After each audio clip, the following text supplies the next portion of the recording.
नमस्कार साथियों, आपका स्वागत है हमारे चैनल स्टडी विथ मास्टर जी में। इस वीडियो में हम कक्षा 12वीं के काव्यखंड का 8वां चैप्टर, जिसमें 2 पार्ट हैं, कवितावली फर्स्ट पार्ट है और लक्ष्मण मूर्छा और राम विलाप सेकंड पार्ट है।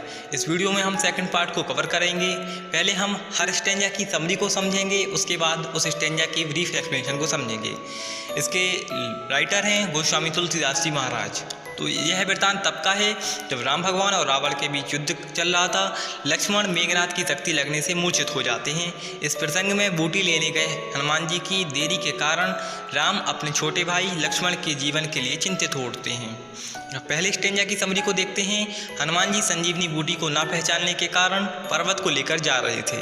किसी अनर्थ की आशंका से भरत जी ने उन्हें नीचे उतार लिया, किंतु जब वास्तविकता को उन्हें सुना कि वास्तविकता यह है, उन्हें शीघ्र ही भेजने की इच्छा से उन्हें बाण पर बिठाया और उन्हें तुरंत ही भेज दिया लंका की ओर। अब इसकी व्याख्या को देखते हैं हम। पहले स्टेंजा की जो शुरू होता है, तब प्रताप से लेकर पुनि पुनि पवन कुमार तक। इसमें हनुमान जी महाराज भरत जी से बोले, हे नाथ, हे प्रभु, आप बड़े प्रतापी हैं। यह बात मन में धारण करके मैं आपकी बाण पर बैठकर तुरंत चला जाऊंगा। ऐसा कहकर भरत के चरणों में वंदना करके उनसे आज्ञा लेकर हनुमान लंका की ओर चल पड़े।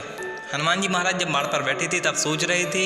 हनुमान भरत के बाहुबल, सुकुमार व्यवहार, विविध गुण, अनेक तरह के गुण और तथा राम भगवान के चरणों में उनका अपार प्रेम देखकर मन ही मन उनकी बार बार सराहना कर रहे थे।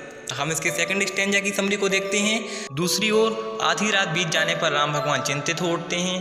हनुमान के नाम पर बेहोश लक्ष्मण को राम भगवान ने अपने हृदय से लगा लिया और रोने लगे और कहते हैं कि लक्ष्मण, तुम ऐसे स्वभाव के हो कि मुझे कभी दुखी नहीं देख सकते। तुमने मेरे लिए माता पिता को त्याग कर कर वन के कष्ट सहना स्वीकार किया। अब इसकी व्याख्या को देखते हैं सेकंड स्टेंजा की, जो शुरू होता है वहाँ राम से लेकर आतप बाता तक। इसकी व्याख्या को देखते हैं। उधर लंका में राम ने लक्ष्मण की ओर देखा जो बेहोश थे। वे अधीर होकर मनुष्यों के समान शोक भरे वचन कहने लगे। बोले, आधी रात बीत गई, हनुमान अभी तक नहीं आए। राम ने अधीर होकर अपने छोटे भाई को उठाकर छाती से लगा लिया। राम बोले, हे भाई, तुम अपने होते मुझे कभी दुखी नहीं देख सके। तुम्हारा स्वभाव सदा से ऐसा कोमल और मृदु रहा। तुमने मेरे हित के लिए अपने माता पिता तक का त्याग कर दिया। जंगल में रहकर बर्फ, धूप, आंधी, तूफान के कष्टों को सहते रहे। अब इसके थर्ड स्टेंजा की समरी को देखते हैं। जब मैं आज व्याकुल हूँ, राम जी कहते हैं, तब तुम उठते क्यों नहीं? राम कहते हैं कि यदि मैं जानता कि वन में मेरा तुमसे वियोग होगा, तुमसे बिछड़ना होगा, तो मैं माता पिता के वन आगमन के आदेश को ही नहीं मानता। संसार, पुत्र, स्त्री, घर, मकान, परिवार तो बार बार मिल जाते हैं, किंतु भाई बार बार नहीं मिलता। यह सोचकर भैया लक्ष्मण, तुम जाग जाओ। अब इसके तीसरे स्टेंजा की व्याख्या को देखते हैं, जो शुरू होता है सो अनुराग से लेकर सहोदर भ्राता तक। इसमें कहते हैं, ओ प्रिय भाई लक्ष्मण, तुम्हारा अब पहले जैसा प्रेम कहाँ है? तुम मेरे व्याकुलतापूर्ण वचन सुनकर क्यों नहीं उठते? यदि मुझे पता होता कि मुझे वन में अपने भाई से बिछुड़ना पड़ेगा, तो मैं अपने पिता के वचन मानने से इनकार कर देता और वन में ना आता। भाई लक्ष्मण, इस संसार में पुत्र, धन, पत्नी, मकान, परिवार बार बार बनते हैं और बिगड़ते हैं। ये जीवन में आते हैं और फिर चले जाते हैं, परंतु सगा भाई चाहकर भी दोबारा नहीं मिला जा सकता। मन में यह विचार करके तुम तुरंत जाग जाओ मेरे भाई।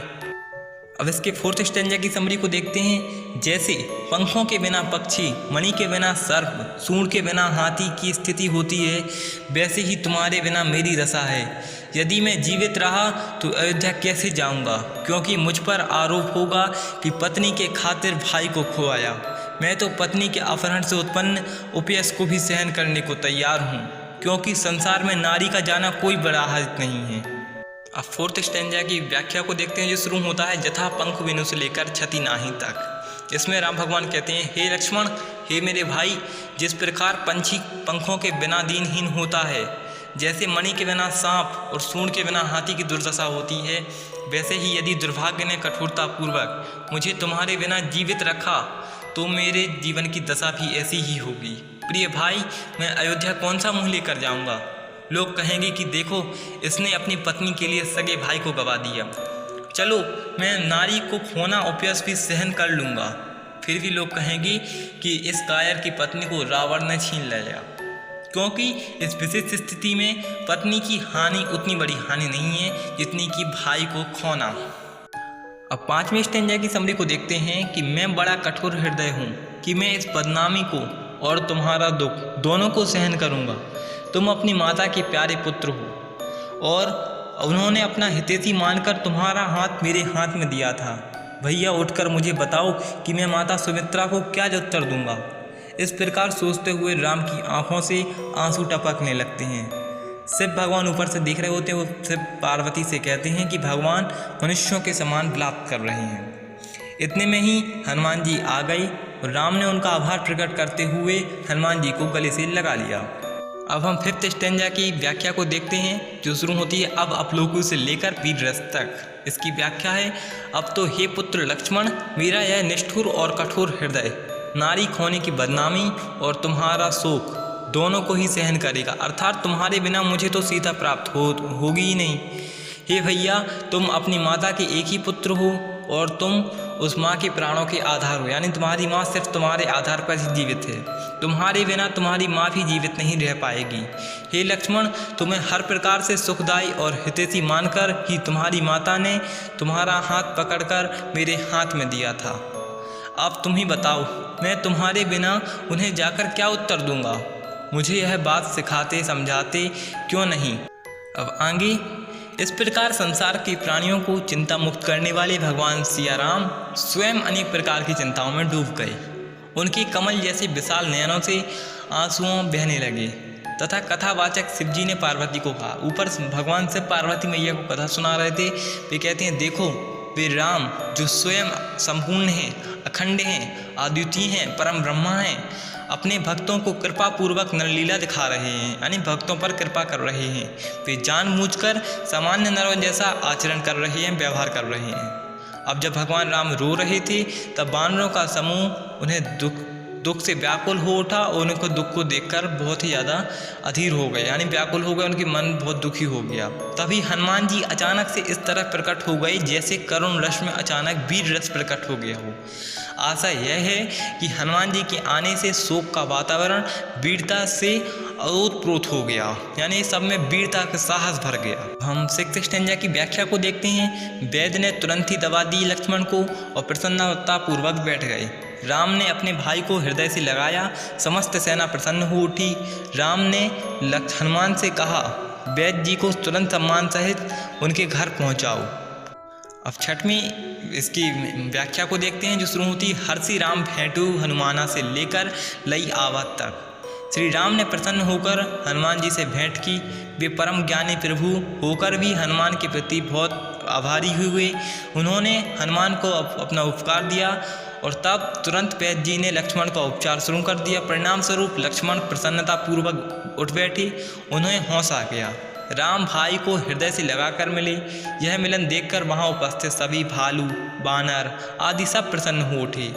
हनुमान जी ने वैद्य को उसी प्रकार तुरंत उस स्थान पर पहुंचा दिया जहां से वह उन्हें सासम्मान लाया गया था।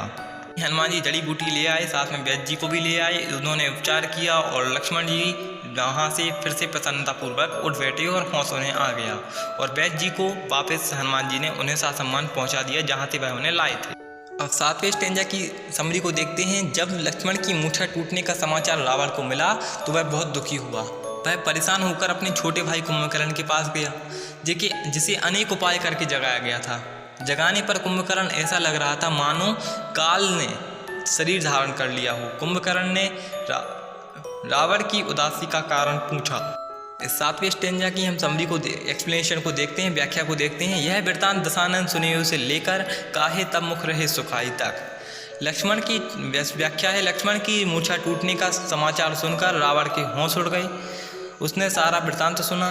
तब वह अत्यंत निराशापूर्वक सिर धुन कर पछताने लगा, सिर पीटने लगा। वह व्याकुल होकर अपने भाई कुंभकर्ण के पास गया। उसने विविध प्रकार से प्रयत्न करके उसे गहरी नींद से जगाया था। जगाने पर कुंभकर्ण ऐसा दिखाई पड़ रहा था मानो साक्षात काल ने देह धारण कर ली, शरीर धारण कर लिया हो। कुंभकर्ण ने रावण से पूछा, कहो भाई क्या बात है, तुम्हारे मुँह 10 मुख सूख क्यों रहे हैं। अब 8वें स्टेंजा की समरी को देखते हैं। तब रावण ने सीता हरण से लेकर अब तक की कथा सुनाई। रावण ने बताया वानरों ने बड़े बड़े राक्षस योद्धाओं को मार डाला है।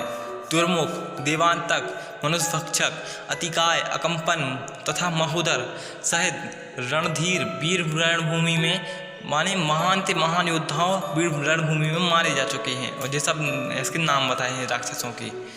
तो अब हम इस 8th वाले स्टेंजा की समरी को देखते हैं, जो शुरू होता है कथा कही तब से लेकर मही सब रंदीना तक। इसमें तब रावण ने अभिमान के साथ वह सारी कथा सुनाई कि कैसे वह सीता का अपहरण कर लाया था। उसने कहा, भाई कुंभकर्ण, रामचंद्र ने वानरों ने कई सारे राक्षस मार डाले हैं। उन्होंने बड़े बड़े योद्धाओं का संहार कर डाला है।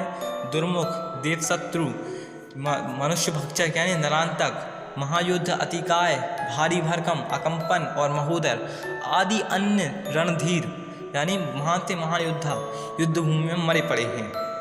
अब जितने लोगों के इसमें नाम बताए हैं कि ये वह सब इसमें लिखे हुए हैं। दुर्मुख और मनुष्य आहार ये सब इसमें नाम लिखे हुए हैं। अब हम इसके 9वें स्टेंजा की समरी को देखते हैं। रावण के वचन सुनकर कुंभकर्ण दुखी होकर बोला, अरे मूर्ख, तू जगत जननी जानकी को अपहरण करने के बाद भी अपने कल्याण चाहता है। अब इसकी समरी को, एक्सप्लेनेशन को देखते हैं, व्याख्या को देखते हैं। सुनि दशकंदर वचन तब कुंभकर्ण बिलखान जगदम्बा हरि आनियम सक्षाहत कल्याण। इसकी व्याख्या है, रावण के एक वचन सुनकर कुंभकर्ण दुखी होकर कहने लगा, अरे दुष्ट, तू जगत जननी सीता का अपहरण करके भी कल्याण चाहता है, यह कदापि संभव नहीं है।